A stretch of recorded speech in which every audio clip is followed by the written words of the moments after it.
कैसे हैं आप लोग? आज एक ऐसे व्यक्ति जिन्होंने भारत के रूपरेखा को तैयार की। जितना डेवलपमेंट हम कर रहे हैं आज, वह सब देन उन्हीं व्यक्ति की है और उनका नाम तो आपको याद हो ही गया होगा। वो है डॉक्टर भीमराव अंबेडकर, जिसे हर एक भारतीय नमन करता है।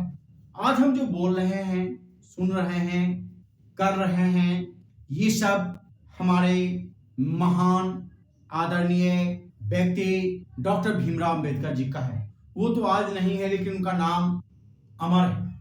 जब तक ये संसार रहेगा तब तक उनका नाम आदर के साथ, सम्मान के साथ हर एक व्यक्ति, क्योंकि आज इतनी लोग बोलता है, सुनता है, करता है, सिर्फ और सिर्फ यह देन है डॉक्टर भीमराव अंबेडकर जी का।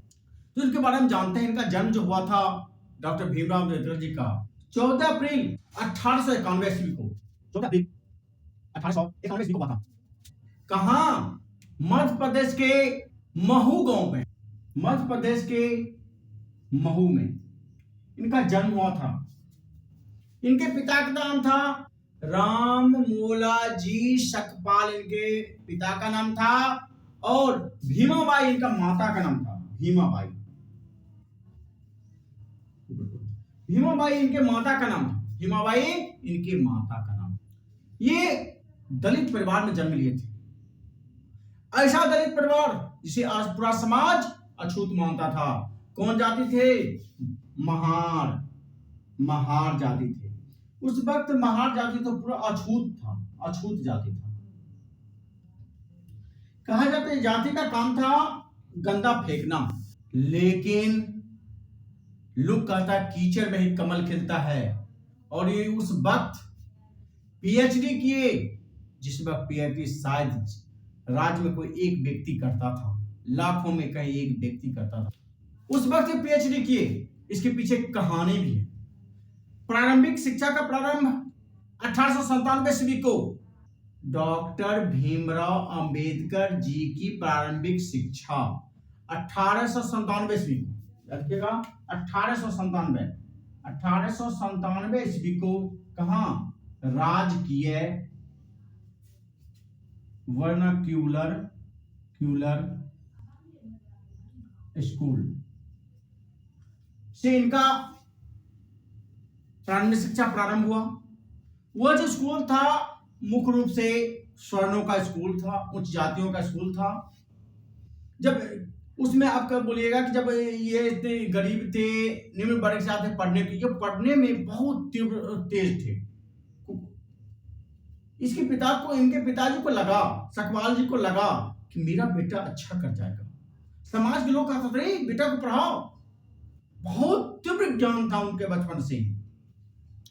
वो राजकीय वर्नाक्यूलर उच्च विद्यालय में इनका नाम, स्कूल में नाम लिखा दिया गया।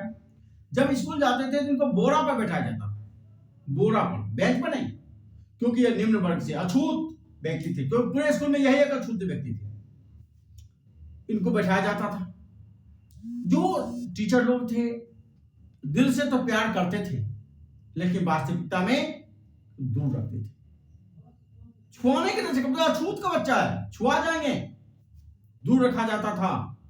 इनका HWCW नहीं किया जाता था, लेकिन क्लास में जब कोई सवाल पूछा जाता था सबसे पहले हाथ उठाते थे, कहते थे मैं इसका जवाब मैं दूंगा। ये थे डॉक्टर भीमराव अंबेडकर। लेकिन वहां पर जॉर्ज एटफिसन नामक टीचर थे। ये शायद उनको लगा कि यह बच्चा पढ़ने में बहुत तेज, अगर इस स्कूल में रहा तो बच्चा कभी भी डेवलपमेंट की ओर नहीं भागेगा। लेकिन बुलाए बच्चे को, डॉक्टर भीमराव अंबेडकर को, मतलब बेटा तो पढ़ना चाहते हो? बोले हाँ पढ़ना चाहता हूँ, मुझे हार्दिक इच्छा है कि मैं पढ़ूं। वो बतलाए बेटा जिस समाज से तुम आते हो वह समाज तुमको कभी पढ़ने नहीं देगा। मैं तुम्हारे पिताजी से बात करता हूं और ऐसे स्कूल में नाम लिखा देता, तो हाँ तुम्हारी पढ़ाई जारी रहेगी, लेकिन तुम इतना पढ़ना जो समाज के लिए तमाचा होगा।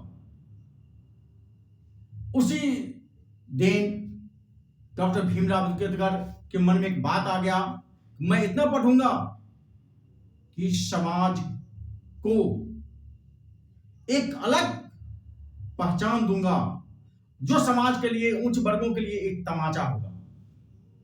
और उनका जो है Elphinstone high school Mumbai, Elphinstone high school Mumbai में इनका नामांकन करा दिया गया।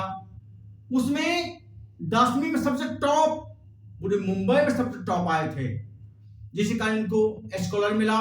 स्कॉलर के बदौलत इन्होंने कहा, न्यूयॉर्क, अमेरिका के न्यूयॉर्क के कोलंबिया विश्वविद्यालय, जो अभी भी विश्व का सबसे टॉप 10 का विश्वविद्यालय है, उस विद्यालय में इनको पढ़ने के लिए भेजा गया और वहां इन्होंने उच्च शिक्षा प्राप्त की। और उसके बाद लंदन ऑफ इकोनॉमिक स्कूल में से पीएचडी किए।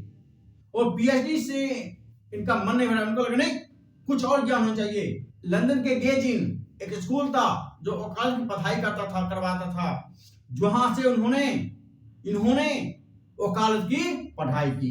कौन? डॉक्टर भीमराव अंबेडकर जी। डॉक्टर भीमराव अंबेडकर 1920 ईस्वी में भारत लौटे। पढ़ाई करने के बाद इनको मन में लगा कि हमें दलित समाज से आते हैं और दलितों को उत्थान के लिए कार्य करना चाहिए, जिसके लिए हमें राजनीतिक में प्रवेश करना होगा। इसमें राजनीतिक में प्रवेश करना होगा। और जो दलितों के उत्थान के लिए, दलितों को शिक्षा के लिए इन्होंने एक संगठन बनाया। कौन? बहिष्कृत हितकारी सभा। बहिष्कृत हितकारी सभा जो दलितों की शिक्षा के लिए कार्य करती थी। डॉक्टर भीमराव अंबेडकर पहला आंदोलन 1927 ईस्वी में, उन्होंने पहला आंदोलन 1927 ईस्वी में प्रारंभ किए थे। कब? 1927 ईस्वी में महार सत्याग्रह।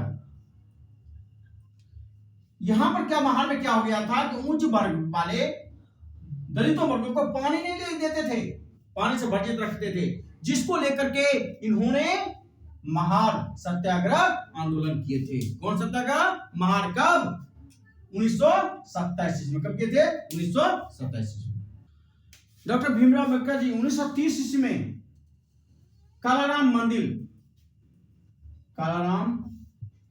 मंदिर आंदोलन प्रारंभ किए, क्योंकि स्वर्ण वर्ग दलितों को मंदिर में प्रवेश नहीं देता था, जिसको लेकर इन्होंने कालाराम आंदोलन प्रारंभ किए थे। कालाराम आंदोलन ऐसे लिखा था, कालाराम मंदिर आंदोलन प्रारंभ कब? 1930 ईस्वी में। उसके बाद 1931 ईस्वी में गोलमेज सम्मेलन हुआ था लंदन में, जहां पर इन्होंने दलितों के उत्थान की बात कहे और दलितों को अलग निर्वाचन के लिए की वकालत की।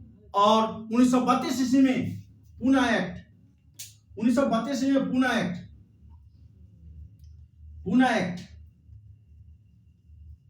1932 पूना एक्ट के तहत अंग्रेज सरकार को दलितों के लिए अलग से आरक्षण की व्यवस्था की थी। कब? 1932 में। किसके तहत? पूना समझौता के तहत। 1936 ईस्वी में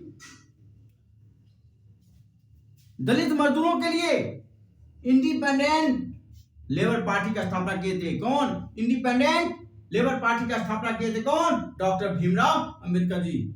और इन्होंने ये 1942 से 1946 तक अंग्रेज सरकार के श्रम मंत्री रहे। कौन मंत्री? श्रम मंत्री रहे। याद रखिएगा, 1942 से लेकर 46 तक डॉक्टर भीमराव अंबेडकर अंग्रेज सरकार के कौन? श्रम मंत्री रहे थे।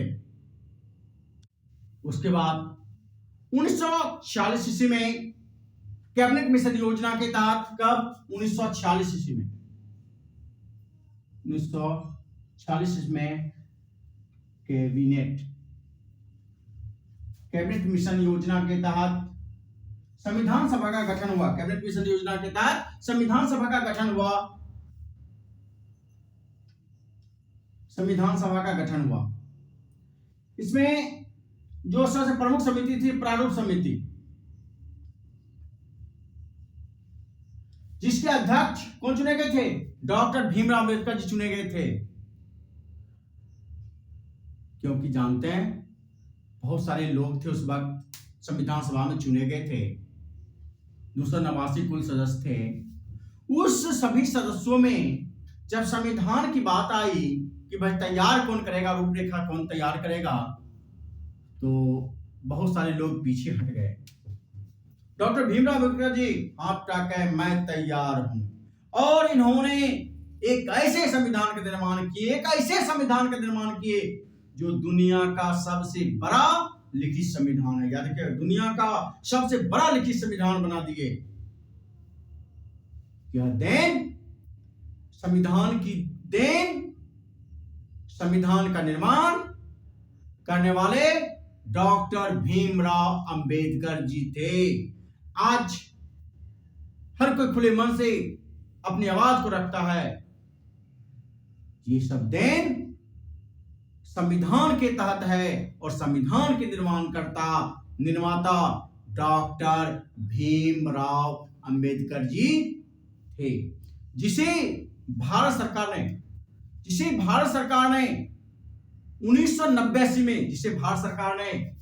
1989 में, भारत का सबसे सर्वोत्तम सम्मान भारत रत्न देकर के सम्मानित किया। कब? 1990 ईस्वी में मरने के बाद इनको सम्मानित किया। किससे? भारत रत्न देकर के सम्मानित। डॉक्टर भीमराव अंबेडकर जी की मृत्यु 6 दिसंबर 1956 ईस्वी को हो गया। अर्थात 6 दिसंबर 1956 ईस्वी को भारत ने एक ऐसे महान व्यक्ति को खो दिया जिसकी भरपाई कभी नहीं होगी। तो ऐसे महान व्यक्ति कभी कभार ही जन्म लेते हैं, और भारत ही एक ऐसा देश है जो महान व्यक्तियों का जन्म देती है, और भीमराव अंबेडकर जैसे व्यक्ति भारत के रत्न थे, जिसे कभी भुलाया नहीं जा सकता है। हमेशा हम भारतवासी इस महान व्यक्ति डॉक्टर भीमराव अंबेडकर जी को याद करते रहेंगे। तो हम एक बार फिर इनको नमन करते हुए इस वीडियो को समाप्त करते हैं। अगले दिन अगले वीडियो में फिर मिलते हैं। तब तक के लिए धन्यवाद।